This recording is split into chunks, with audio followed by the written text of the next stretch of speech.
Hey everyone, and welcome to another Best and Worst of Disneyland. I am Tyler Crouch, and joining me today is Katrina Manzoni. Hi everybody. And Mary Jo Mulatto-Willie. Hello. And today, it is super disgustingly hot outside. My car said it was like 115 on the way over. I'm not even kidding you. And so we decided it would be a perfect day to do the best places to stay cool at Disneyland. And we've done one. We did a California Adventure one recently, but now it's time to focus on Disneyland because, like I said, it is silly outside. Let's get real. Crazy. Yeah, and I know a lot of you Orlando folk are going to be like, "Oh, come on," but it is hot. I'm telling you. Hot is hot. Yeah, hot is hot. Yeah, this is more of a dry heat, but it's That's the thing, right? Is maybe it won't be hot if you step outside for a few minutes or whatever, but spending an entire day outside, it's going to get ridiculous, and you're going to start sweating, and you're going to need to, get some water, fuel up, sit down. So, Plus, you're walking on that pavement. So with the heat and the reflection of the sun and everything, is just, you're going to get overheated, so you do need to get out of that. Yeah, definitely. So we thought of some cool places for you guys to stay cool. Yeah, so these are our top 6, and we're going to kick it right off right now. Let's do it. 'Tis the season to stay cool. So, the first one, right off the bat, as soon as you walk into Disneyland, go to Great Moments with Mr. Lincoln. Get in there, see the show. Even if you don't want to see the show, inside Disneyana or in the waiting area for Mr. Lincoln, it is air-conditioned. There's seating. There's little plugs to plug in your phone. It's a there's great like a whole place. Yeah, and there's like outside of Mr. Lincoln, there's also just this whole like museum that they change the theme of it every so often. Yeah. And then on top of that, they play the video that they came up with for Disneyland's 50th anniversary, which has Steve Martin in it and Donald Duck, and they just kind of walk around Disneyland and talk about a lot of the history and stuff, and it's very entertaining. So and there's a little bench to sit on too. Yeah, there's a couple. Just kind of cool off to sit down. Yeah, exactly. It's such a nice place. Or go look at paintings in Disneyana and see what you want to bring home and remember and put it on your wall. Yeah. Mr. Lincoln is one of those attractions that is going to be timeless. I feel like it's going to be here till the end of Disneyland. Oh, yeah. And there's a lot of interesting things in there, on top of Mr. Lincoln. Well, there's also that huge model of Disneyland, right, when it opened up. Oh, that's right. And because it's air-conditioned, it's spacious, and it's a little bit dark. It's not real bright in there.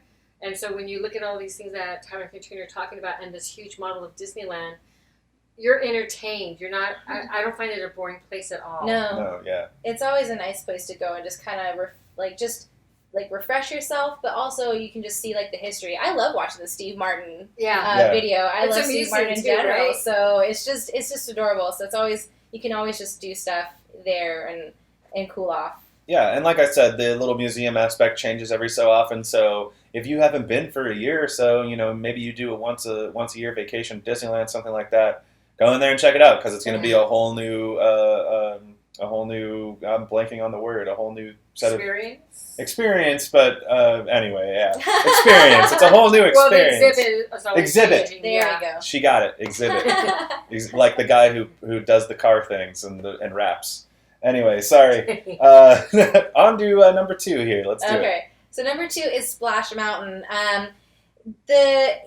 We chose this because the queue is shaded, but once you kind of get down near the ride, it's just refreshing. I feel like it's air conditioned down there. Feels like it. Then you get on the ride and you're just in the water and you get splashed and you get just that refreshing kind of splash in your face to wake yourself up because you're like, I'm dying. And then obviously the grand finale, especially when you go down that last little downhill splash area. I don't know. It's really refreshing for me when it's a hot day. I think refreshing is such a good word that you're saying because that is the one attraction. Usually, I would say get Max Pass because the line can get really long, especially in days single like rider, now, or single rider. But like you were saying, Katrina, the queue itself is rather cool to go in, especially once you get inside the building, and it's very refreshing. Yeah. Well worth it. Just so everybody knows, also, if you sit in the front of Splash Mountain, you will get the wettest. That is definitely will get wet. And depending on how heavy your log is and everything, I've seen the water almost come up and kind I've of been just there where the pour, water has come in. and it's pours over the side of the log, I don't want to be that refreshed. and You just laugh. yeah, and that can be pretty crazy too. So maybe go for the middle, the back if you want to get a little bit of mist, but not soaking wet. But especially after you get the water on you, and then you go into the final scene that has the riverboat and everything, and you get hit by the air conditioning, and you're like, yes, Victory. You're like, yes, it's so good. So well, and it's not such a quick attraction either, right? So so it does give you time to just cool off while you're seeing some really pretty cool scenery and fun songs. Yeah, That's definitely. All right, let's go on to number 3. Main Street Cinema. So that's a good one. And Mary Jo, do you want to talk about that one? Sure. So when you're going on Main Street on the right-hand side, they have a little, and it says that it's a cinema, and you walk in, and they show 6 of the original black and white Disney cartoons, Plain Crazy and Steamboat Willie, of course, and some other ones. And it's dark in there, it's kind of quiet, and it's air-conditioned, so it's so cool. It's very entertaining for the younger children to see these also, so it kind of gets them out of the crowd. And I remember I took some friends, her 3-year-old, and she spent a half hour. There's this little dais in the middle with these steps, going up the steps and down the steps and up the steps and down the steps. She was entertained. Her older brothers were watching the cartoons, and we were cooling off in there. It was great. There's no seating area, though. There's no seating you just area. have to kind of stand. Yeah, That doesn't stop people from sitting all over the floor that's in there, true. though. I mean, that happens on a regular basis. Or they might sit on the steps if you have to sit down, but it's not seating like you said. Yeah. Yeah, but that's also a great way to show, when you come to Disneyland, I don't think a lot of the very young kids know what cartoons used to be like, or what Mickey Mouse used to be like, Right. and it's really interesting to show them what's new, not what's new, but where it all came from. And when I was a kid, I used to go in there and watch Steamboat Willie over and over again, and just be like, oh, this is really great. I don't know, that the animation is something that is really, you really want to take it in, because they don't really animate stuff like that anymore. It's all computers, and even a lot of the hand-drawn stuff is all done through computers and stuff now. So it's really cool to see the hand-drawn on paper, and the sound effects. Walt Disney does the voice of Mickey Mouse in a lot of those old cartoons. So and they use those instruments to make the sound, so there's no real talking in there. So I think that it's great if you have visitors from another country where English is not a strong language.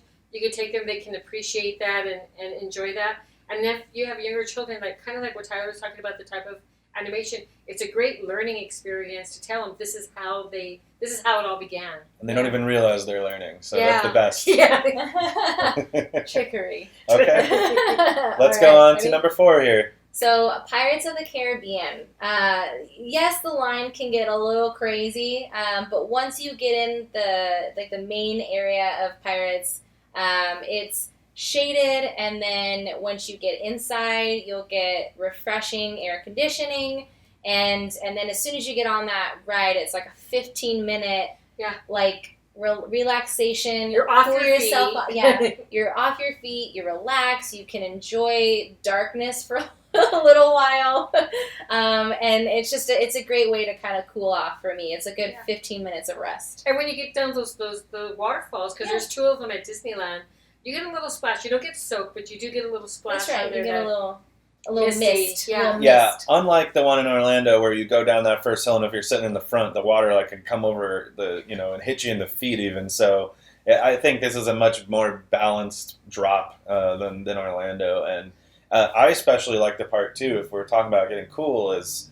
there's a dark tunnel after you after you go through all the skeletons area and stuff like that, and there's just this nice breeze coming through the tunnel. And then you get out to the whole main, the big giant grand scene of the pirate ship fighting the fort, and there's mist. They mist up the whole place, and it's just kind of very refreshing, to use the word that Katrina was using before. Yeah. It's just all cools you down. And I've definitely, not to say it's a boring ride by any means or anything, but I've definitely been on that ride. How dare you? How dare anybody that says it's a boring ride? I'm saying it's not a boring Yeah. ride, but what I am about to say is that I've definitely almost fallen asleep a couple times on that thing, just been like, oh, this is nice. You know? Yeah, I know. that is true. Yeah, so it's a great place to cool off. I feel like I've been at that moment, and then it's always the time where like the little when they fire the cannons and like a cannon like goes off in the water, and then it just gets like a little bit of water on me. I'm like, oh, Yeah. Yeah. I'm awake. Or But even when you feel the cannonball like Oh, yeah. blow by your Yeah. face, Yeah. because they use like compressed air, and you can feel it just goes whoosh like right by you. You're like, oh boy. And everything about it is just nice. Now, if only they'd share some rum with us. But yeah, let's go on to number 5. All right. So over in Frontierland, the Golden Horseshoe. That's a really nice place to hang out. Tons of seating Yeah. upstairs and downstairs. Then you can just grab refreshments in there and then just like hang out. And do they still do shows in there? They Every do. now and Yep. then? Yeah, Yeah, they they do still shows do. there. There's entertainment. Sometimes they have music playing in there, That's right. and it's air conditioned. Yes, that is like the main key. And then, so you can grab some food, sit down, relax, and then if the show's on, you can enjoy the show. Yeah. So that's a nice Yeah, nice and place to see. for those that don't know, the Golden Horseshoe is what inspired the Diamond Horseshoe in Orlando. So there are actually very similar buildings. I mean, there are some differences, but and we talked about it before with Michael Bowling, where Walt Disney's booth is still up there Yeah. and everything, and so it's really cool to take in the history again, like we were talking about with some of the previous things, and also being able to cool off at the same time, because if you're like a Disney file, you definitely want to go and see, like, this is where Walt Disney loved to watch a lot of shows and stuff, so it's very cool to see. And it's 2 stories, so you can go up the stairs and go on the balcony where you overlook the show, or go into Walt Disney's little alcove, or on the main floor where all the chairs and tables, and like Katrina said, there's a lot of seating there. Yeah, that's the nice Lots, thing. yeah. And that's the nice thing about the second floor too, is that like a lot of people don't realize you can get up there or something. I don't know, or just people don't want to go up there. So if you really want to get away from a lot of people, it's actually one of the kind of quieter places Yeah. in the park. I mean, you can just kind of be by yourself up there. I mean, there's going to be other people, but it's not, you're not going to have like people at every single table. So it's nice up there. Yeah. All right, let's do the final one, number 6. Last but Brace certainly yourself. not least, I can give you a hint. the Tiki Room. The Walt Disney's Enchanted Tiki Room. There you go. So this place, it's like, even while you're waiting for the show, it's shady, Yeah. there's seating, you can go grab a Dole Whip inside. I mean, you have to wait in line for it, but definitely refreshing. And then when you just get don't sit inside, next to Pele. Yeah. Yeah. And then it's, She has fire coming out of her hair. Thank you for explaining that. Well, I'm trying to be specific for people. That's true. And then as soon as you get inside, you get to sit down, be in air conditioning, and enjoy this like beautiful show that Walt Disney loved. Yeah. And created. And it's a nice place because it's something that's not fast again. There's the pre-show, which Tyler was kind of referencing, where they have these tiki gods around the little courtyard that you're sitting in, and they introduce themselves, and that's entertaining in itself because it's kind of funny to see that. And then you go into the show, which is probably like 10 to 15 minutes. Yeah, I think it's 10 to 12 minutes or so. Yeah. Yeah. They've kind of shortened it over the years. There definitely used to be I know. more music in it, and even some of the songs that they do have in it now used to be actually longer. They've cut even parts of that out, but But it's still respectable. Yeah. that's the thing about it too, is I feel like you could just kind of get back in line and just do it again.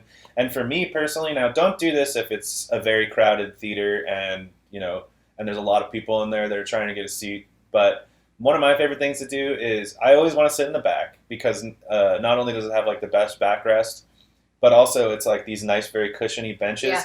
And like, again, if there's a lot of people, don't do this, but I like to just kind of lay out and like, kind of put one of my legs up on I'm not Lounge a little not bit. getting my shoes on there, but lounge a little bit in the back there.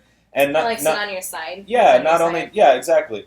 Not only does it give you kind of the best view of most of the show, because you're all the way in the back and you can see the birds like all the way from your side to that side, but it's just a really nice way to relax. It really is, especially if you're going to get like a Dole Whip right before you go in. Or if you're like me, you like to sing to the songs. You like to That's sing like the really- birdies sing. Yeah, I do. Yeah. Tweet, tweet, tweet. Yeah. Yeah, so that, I mean, honestly, that might be my favorite thing on the entire list because I just love going into the show, and there's something about the music, that it's going to stick with you forever. And it's funny when I was a kid, the totem poles used to like really scare me. I don't know why. I guess because they're making weird faces. Their faces are kind of, one of their eyes is closed and the other one is going in multiple directions. Oh yeah, Like stuff like that. But and even the storm scene. But once you get past it, so it might be a little bit frightening for little kids. I think I might have just been a weird one. I remember the first time I saw it, I really thought there was a storm, and I was surprised when I went outside and it wasn't raining. It's just naive kid. I do want to say one thing about the Tiki Room. If you go in and you see that there's stairs going up, and you're in an EC wheelchair, or you have ECV or wheelchair, don't worry because they have an elevator that you can get in that takes you up into the show. Yeah. So. Yeah, the Tiki Room is the complete package, honestly. With not only the pre-show being kind of one of the most relaxing environments. Like, I don't know, I really like tiki stuff, so being in a place that reminds me of like a jungle with the flowers and everything. Yeah, I know. Yeah. He really likes that dress. That mixed with then going into the awesome showroom is just fantastic. I don't know what happened. I don't know why that happened. Oh my gosh, that's so funny. We're trying to speak languages today, so I'm just in the mood. Anyway. So those are the best places to cool off in Disneyland. Why don't we do a little recap here? So, great moments with Mr. Lincoln, Splash Mountain, Main Street Cinema, Pirates of the Caribbean, Golden Horseshoe, and Walt Disney's Enchanted Tiki Room. Great. Awesome. Yeah, so that's going to do it for us today, everybody. Thank you so much for joining us, and thank you guys for joining me. And I wanted to just mention real quick that we are going to get a new setup here any day now, so it's coming, don't worry. We're going to get a new switcher, a bunch of cameras, and stuff like that, so I'll leave the rest to your imagination. I like to say that every week and leave it a little spoiler, or not spoiler, not spoiler. We're going to start a chant or something like, any day. Yeah, any day. Or hashtag any day now. Yeah, really. Let's start a hashtag. But it's in the works, guys, so no worries. But until then, we will see you next time. Bye, everyone. Bye.